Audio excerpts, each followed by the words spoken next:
Hello friends, good morning. আশা করছি তোমরা সকলেই ভালো আছো। আমি আবার একটা নতুন ব্লগ নিয়ে চলে এসেছি। দেখো সকাল সকাল বাইরে চলে এসেছি। দেখো বাইরে ওয়েদারটা কত সুন্দর, মানে মেঘ রোদের খেলা। দেখো মনে হচ্ছে বর্ষা ঢুকে গেছে না। তারপর দেখো এই চাপা ফুলটা জলের মধ্যে পড়ে কত সুন্দর লাগছে, আর পদ্ম পাতাগুলো ছোটো ছোটো বেরিয়েছে।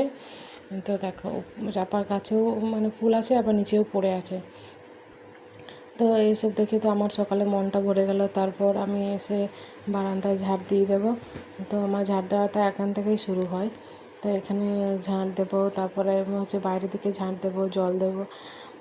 দেখো তো আমার ঝাড়টা প্রায় হয়ে এসছে। দেখো সিঁড়িগুলোতেও ঝাড় দিয়ে দেবো। তো বাইরে চলে এসেছি দেখো।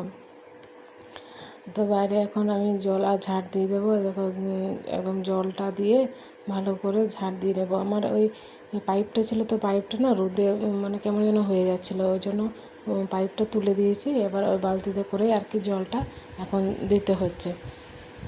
তো আমার সাথে এই যে ছোটো মেয়েটাও আজকে সকালে উঠেছে, তো ও আর আমি একসাথে বাইরে ঝাড় দিয়ে দিলাম, জল দিয়ে দিলাম। তারপর আমরা উপরে উঠেছি ছাদের সিঁড়িতে। তো দেখো পাখিগুলো না, ওরা না আমাদেরকে দেখতে পাচ্ছে না, তো আমরা ভেতর থেকে ওদের ক্যামেরা করেছি।